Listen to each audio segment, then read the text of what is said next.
In the past year, I can't think of any more vehicles more highly anticipated than the new Ford Bronco. It was like being back in 1999 waiting for Creed's sophomore album to drop, Human Clay.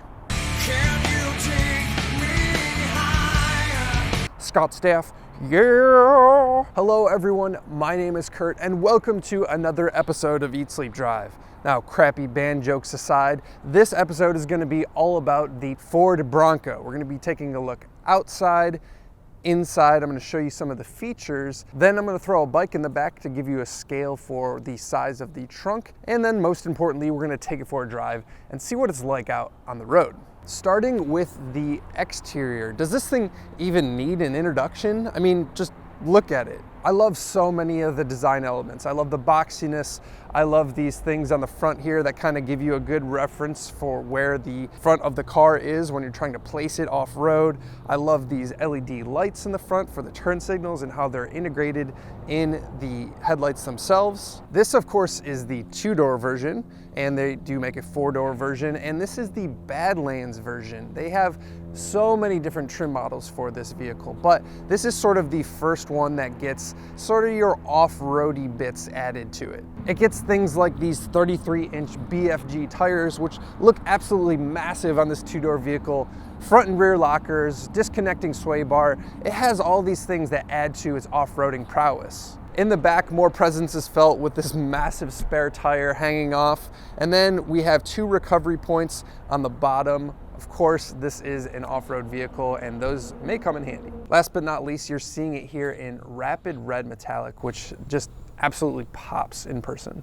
When it comes to the bike test, the Bronco has a barn door style rear tailgate, which turns into a pretty wide opening.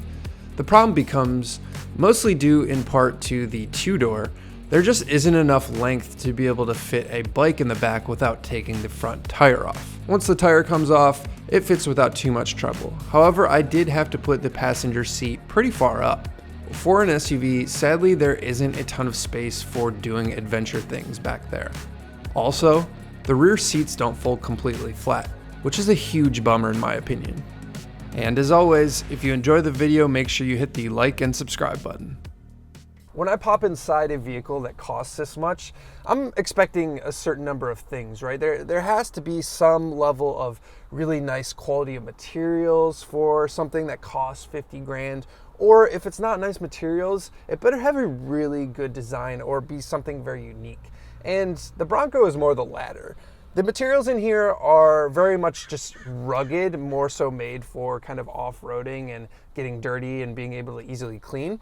But it's made up for by the fact that the design in here is just so refreshing and unique and interesting.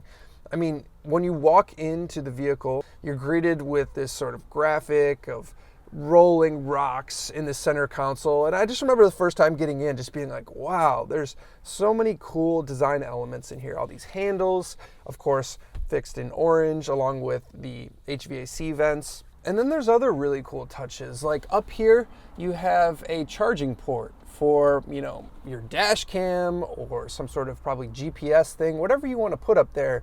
It's just a really good idea. Like there's not too many companies that will put a charging port on the top of your dash.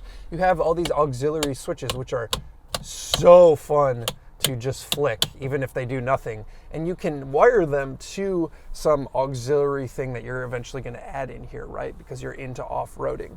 It's just so well thought out, and I'm really, really impressed with this cabin. As for the rest of it, big center screen here, great resolution, and the infotainment system is pretty easy to get along with. Most importantly, though, you still have physical buttons for things. Heated seats, just tap on this button. Heated steering wheel, tap on this button. HVAC, knobs, volume knob, tuning knob. It's just so refreshing to get into a vehicle that still has that stuff because so much of it is going to electronic and all on the screen, which absolutely sucks. The gauge cluster is interesting as well. You have a screen sort of front and center, and then off to the left you have your speedometer, which is more of a dial. These seats are pretty good as well. They're very wide, so they'll fit a wide range of people, and they do have adjustable lumbar, which I do appreciate. This, as you can see, is the Oh, we started to move. This, as you can see, is the manual version, and we'll talk a little bit more about that on the drive itself, but a nice meaty shifter, very close to the steering wheel, so it's really easy to get along with, and the clutch pedal is nice and light, so it's really easy to drive this thing just around town.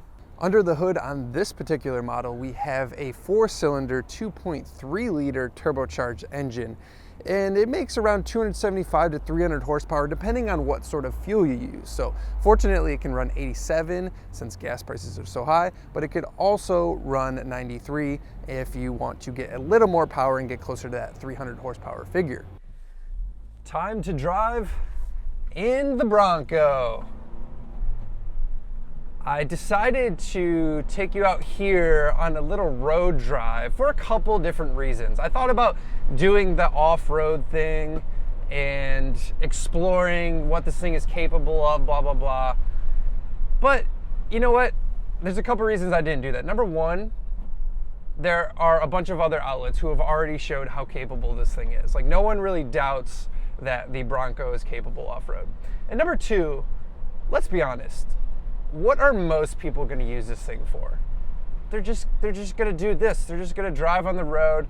It's a lifestyle vehicle. It's fun, and you can enjoy it on a nice road in a nice day with the top off. Now, I just took the top off, and I didn't take the back off because I think that kind of takes two people, and I don't really have any place to put it.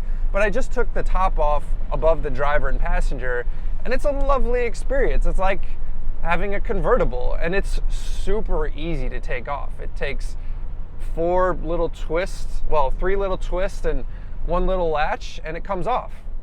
So, I mean, straight away, this is just a fun vehicle. That's the thing I want to say first and foremost. Like, the Bronco is about fun.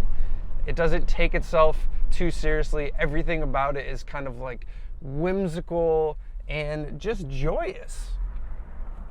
It's further made joyous with this manual transmission. I've had such a fun time with this thing. It's really fun to roll through the gears. It's a very sort of utilitarian shifter, very meaty, and it feels rugged. You can kind of just like row it around and throw it around. It's not a big deal. Made it to this 2.3 liter 4-cylinder. It's an interesting thing because this is a pretty big vehicle. I mean, this is relatively small because it's a 2-door, but it's still a pretty big vehicle.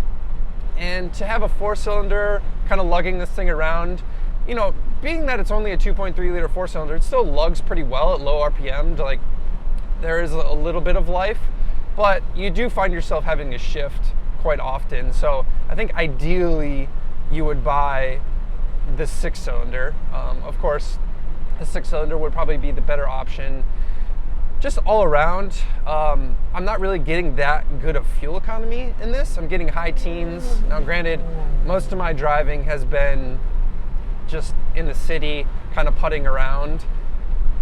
So I'm not sure that's like really indicative, but also at high speeds, this thing kind of, at least the manual, has a pretty, like a little bit of a buzz to it because it's at pretty high RPM. So is it even that efficient at a 4-cylinder? I'm not so sure. It's not a bad engine by any means, and I wouldn't be upset if I bought the car with this engine by any means. But it's going back to sort of what this car is all about and the fun factor. It's a body on frame vehicle, so it's got the good and the bad that comes with that, right? The good is that it's rugged, it's off-road capable. The bad is that it rides like a truck. And maybe that's not bad for some people, but it is a little kind of like jostling, and it just feels like a truck when you drive it on the road.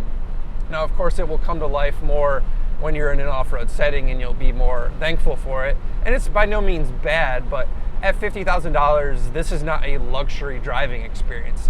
Now, that said, I will say that compared to Jeeps that I've driven, it has way better on-road characteristics, specifically the steering. This doesn't have a live axle in the front like you have in the Jeep, and this has a independent front suspension. and the steering is a little more traditional. And it feels it. It feels just like kind of a regular SUV or car driving around.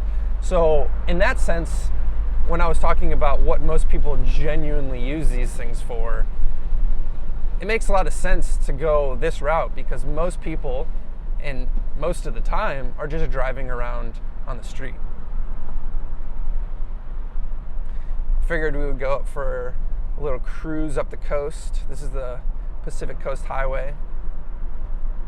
Like I said, like, the roof off, I'm in this goofy looking, I almost called it a Jeep. I'm in this goofy looking Bronco, and I'm just having such a good time. It's a great experience, and that's just what this car is about. It's so fun to drive. Some of the other things that I mentioned in the interior, like, I think there's some really neat touches on the interior that make it quite useful. And then you have things like wireless charging for your phone, and it's in a good spot here. It's basically where you want to put your phone. It doesn't have any issues with slopping around because it's kind of this textured rubber here. So they've thought about a lot of things. Like, also they've thought about putting these tie downs on the edge of the hood or the corner of the hood, and that does a couple things. Obviously, it's good for tying something down. You're gonna put like a kayak or something on the roof and you tie it down, or a surfboard, because we're in California. But it also sticks up, and it just gives you a perspective on where that corner is. So when you're trying to place it, even just parking, let alone taking this off-road, trying to place it in specific areas. So there's just these like nice little touches like that. Now granted, there are other things that I think could be better. The noise, even when you have the roof on, obviously I have the roof off, so there's a lot of noise, but when you have the roof on at highway speeds, it is a little bit noisy. So that is a bit of a trade-off. You can't really have a easily removable roof without some potential wind noise. So there's that. Also, the back seats on many vehicles, especially SUVs, fold flat. And that makes it so much more usable for throwing crap in the back, or maybe even sleeping in the back. Now this is a two-door, there's not enough room that you would be able to sleep in the back anyway, but the fact that they don't fold flat makes it a little harder to get crap in the back. And I think of this as a, adventure mobile to a certain extent. Even if you're not taking it off-road, maybe once again, it's a lifestyle vehicle, you're kind of doing adventure-y things. When I tried to throw my bike in the back there, it just it doesn't fit well because the seats don't fold flat. It would just be better. So there's some things that I feel like they can improve upon here as time goes on. The base vehicle itself is great. And look, realistically, if you had 50 grand to blow, there are way worse ways to spend your money. This is just a really fun vehicle. Now, you could use it every day as a daily driver, but like I said, the poor fuel economy isn't the best. The ride, like I said, it's okay, but it's a little bit jostling. You can totally use this as a daily driver, but to me, I would want it as sort of like a second vehicle, something to go take off-road occasionally, drive it on a nice day with the top down. And obviously to have a second vehicle that's 50 grand, you got to have a lot of money to throw around. But if you do, it's friggin' awesome. I really enjoy this, and I've had a lot of positive feedback from people. Some of these cars that I get for these press events are quite outlandish and loud looking and sounding, and people don't always love that, right? People might think you're kind of a douche if you drive around a loud sports car, but everyone kind of loved this. It's just fun, and people like the way it looks. I don't think you'd see too many on the road yet, so it kind of feels unique in that regard. And I did just see that I think they're limiting the runs that they're making of these vehicles, so it might be kind of hard to get them, and I do understand that dealers are kind of marking them up, which is unfortunate. So if it gets too expensive, this is a tough ask. If dealers are marking it up more than 50 grand, because it's not that luxury experience and it's really just all that whimsical fun, is it worth much more than 50 grand? I don't really know. That's up to you guys to answer, but I'm super stoked that I finally got to drive the Bronco, and you know, they like absolutely nailed it. This is a really fun vehicle, and totally I would recommend it. Like I said, if I had the money to blow, I would definitely buy this. So let me know what you guys think in the comments below. What do you think of the looks? What do you think? How do you think it compares to the Jeep? I would love to know in the comments below. And if you made it this far in the video, thank you very much. And I hope to see you on the next one. See ya.